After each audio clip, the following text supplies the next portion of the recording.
தாயின் அன்புக்கு ஈடு ஏது? இந்த உலகத்தில் ஒரு தாயின் அன்புக்கு ஈடாக எந்த அன்பையும் ஒப்பிட முடியாது. தாய் தன் பிள்ளையின் மேல் வைக்கும் அன்புக்கு இணை அந்த தாயின் அன்புதான். செய்தித்தாளில் சமீபத்தில் ஒரு நெகிழ்ச்சியான நிகழ்வு ஒன்றை வாசித்தேன். திருச்சி மாவட்டம் லால்குடியைச் சேர்ந்த 19 வயது நிரம்பிய வாலிபனின் சிறுநீரகம் பாதிக்கப்பட்டது.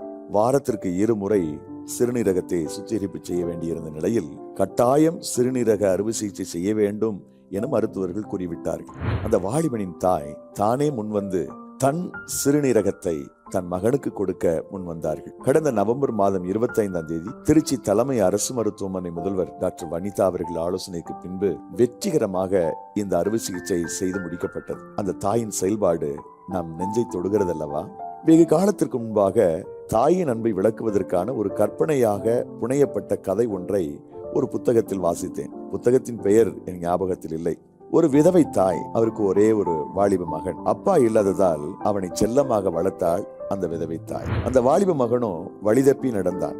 லாகிரி வஸ்துக்களுக்கு அடிமையாய் கிடந்தான். தாயோ வீட்டு வேலைகளை செய்து கிடைக்கும் பணத்தை கொண்டு தன் மகனை போஷித்து வந்தாள். செலவு போக அவள் சேமிக்கும் பணத்தையும் கூட இந்த வாலிப மகன் பறித்து கொண்டு போய் குடித்து வெறித்து வீதியில் கிடப்பான். தன் மகன் மேல் அந்த தாய்க்கு உள்ள அளவு கடந்த பாசத்தினால் என்றாவது ஒரு நாள் என் மகன் மனந்திருந்து விடுவான் என்று நம்பிக்கையோடு இருந்தாள் அந்த விதவை தாய். ஒரு நாள் அந்த வாலிபன் ஒரு விலை மாதுவிடம் சிக்கிக் கொண்டான். அவள் அந்த வாலிபன் மூலமாக வீட்டில் இருந்த சற்று விலை உயர்ந்த பொருட்களை விற்று தனதாக்கி கொண்டார். அவனால் இனி பயனில்லை என்றதும் அவனை விட்டு விலகத் துவங்கினார். அந்த வாலிபன் அந்த பெண்ணின் மேல் வைத்த மோகத்தால், அன்பே, நீ என்னை விட்டு ஏன் தூரமாகிறாய்? நீ என்ன கேட்டாலும் தருவேன், என்னால் உன்னை பிரிந்து வாழவே முடியாது என்றான் கண்ணீரோடு. அவள் கேட்டாள், என்ன கேட்டாலும் தருவாயா?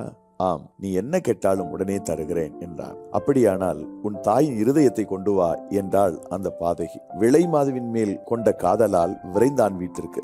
விதவை தாயை பார்த்து, அம்மா, அவள் இல்லாமல் என்னால் வாழவே முடியாது. அவள் என்னோடு வாழ்வதற்கு உன் இருதயத்தை வெகுமானமாய் கேட்கிறாள் அம்மா. உன் இருதயத்தை தருவாயா என்றான் பரிதாபமாக. தாயின் உள்ளம் பதபதித்தது. என் ஆசை மகனே, உனக்காகத்தான் நான் இந்த உயிரை வைத்திருக்கிறேன். என் நெஞ்சை கிழித்து இருதயத்தை கொண்டு போய் கொடு என்றான். கிழித்தான். இருதயத்தை எடுத்துக்கொண்டு வேகமாய் போகும்போது வாசற்படியில் இடறி தடுமாறுகிறான். அப்போது அந்த தாயின் இருதயம் பேசியதாம், மகனே, பார்த்து மெதுவாக போ, அடிபட்டு விட போகிறது. இது ஒரு கற்பனை கதைதான். அன்பானவர்களே, தாயின் அன்புக்கும் பாசத்திற்கும் இணையாக எந்த அன்பையும் கொண்டு வந்து நிறுத்த இயலாது.